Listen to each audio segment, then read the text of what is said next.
Hey there, internets. How you doing today? Got one for you today. Been asked about a few times. Can you hear that? You know what that is? Spinetic X.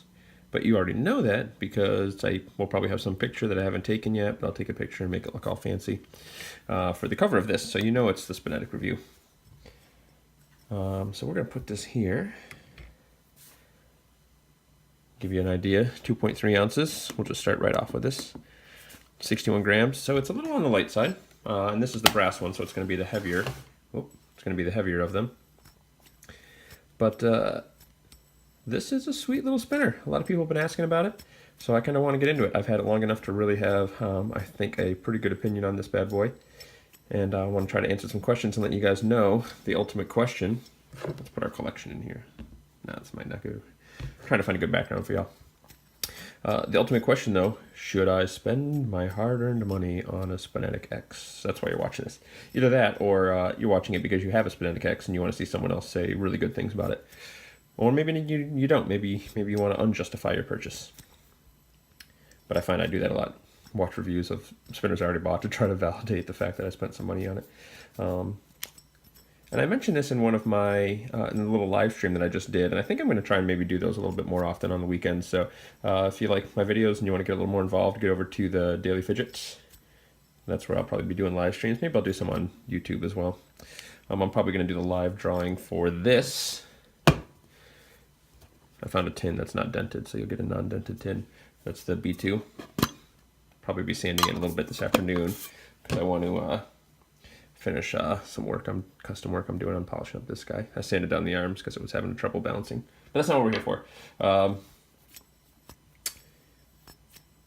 Yeah, so I was saying I did a live video on the Daily Fidget, and it comes up often where people say, hey, you know, I just want to let you know I was given this to review,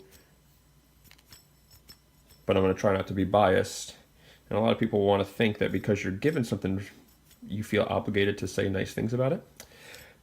Where in my opinion, it's actually the opposite. When you spend your hard-earned money on something, you don't want to feel like you got fleeced.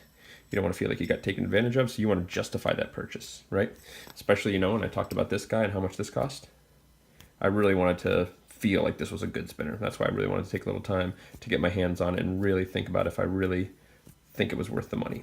So, because you don't want to feel like you get taken advantage of. So don't just assume that because someone got something free, or sorry, that because someone paid for something, they're going to give you a better review, because that's not always the case. In fact, you're much more likely to be biased on something you paid for because you want it to be worth the money that you invested in. So just something to think about.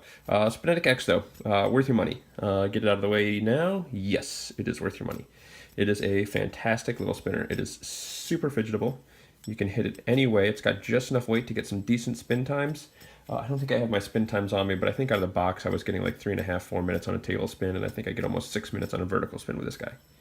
Really good weight, really great for one-handed spins. Preloaded flicks, good to go. Pushes, good to go. Pulls, good to go.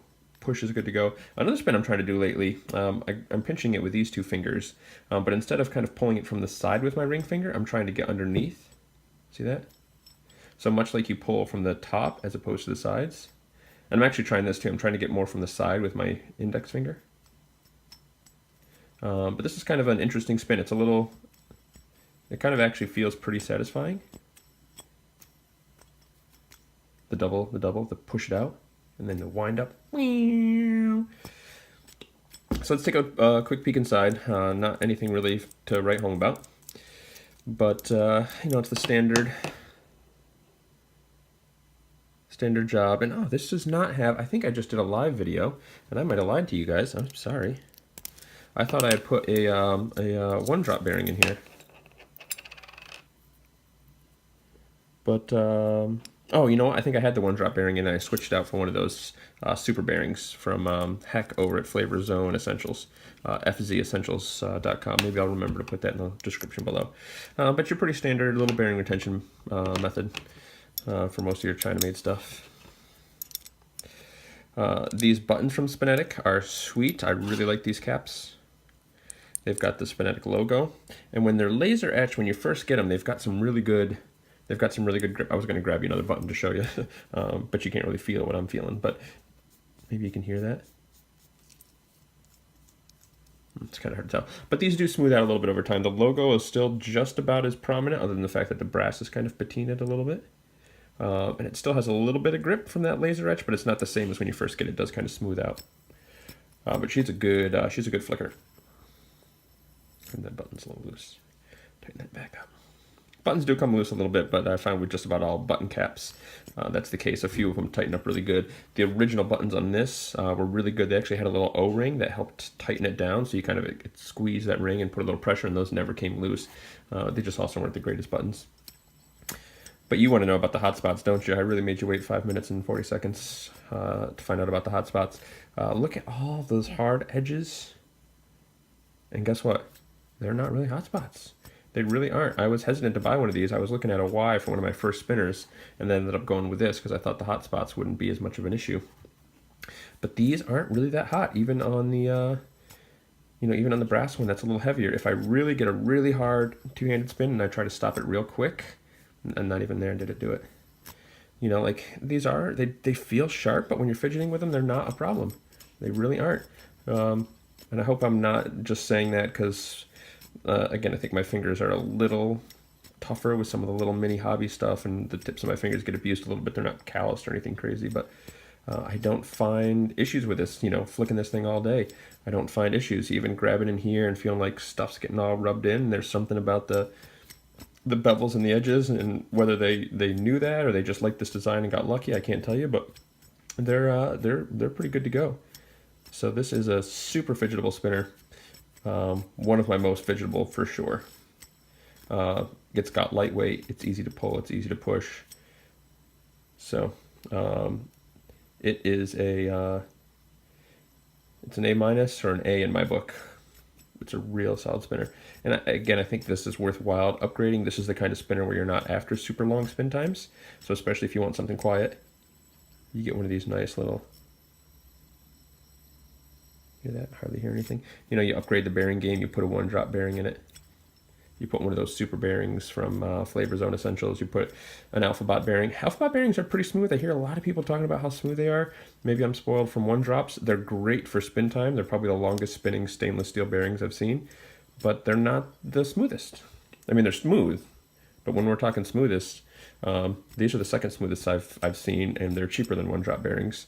Plus the guy seems really cool, and he's really engaged, and he, at least in the Daily Fidget, got us some deals on them, I think, when he first started selling these bearings, or maybe he was just trying to start reselling them, as in he was already selling them but wanted to kind of promote them a little more. But yeah, they're good bearings. So this guy's solid. This guy's a winner. So we'll give this guy a little bit of a spin, and then I want to show you something else real quick. So part of my channel, I really hope people are watching all my videos so we can have some kind of continuity between the videos. I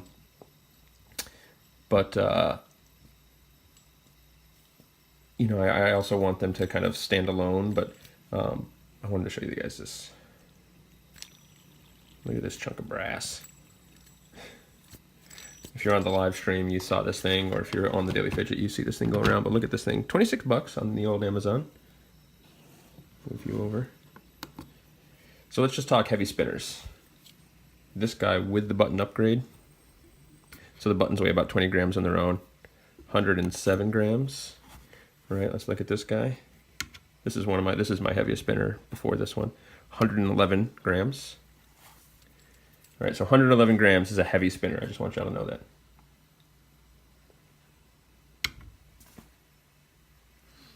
Is that 202.6 grams? What is that in ounces? 7.15 ounces. Yes, this thing is a beast. You want to talk finger fatigue? We're talking finger fatigue here. Oop, sorry. The buttons are, so this thing is so thick, I don't know what other buttons, if any. I'm thinking of actually maybe gluing, super gluing some coins to this. That'll maybe give it kind of a cool look. But you want to talk finger fatigue. This thing will give you some finger fatigue. This is how you strengthen and condition your fingers for fidgeting. This isn't a hot spot at all, but it's so heavy when you're pushing off with it actually kind of becomes a hot spot. Like, it's pretty well rounded and chamfered or whatever. It's subtle, but look at this thing.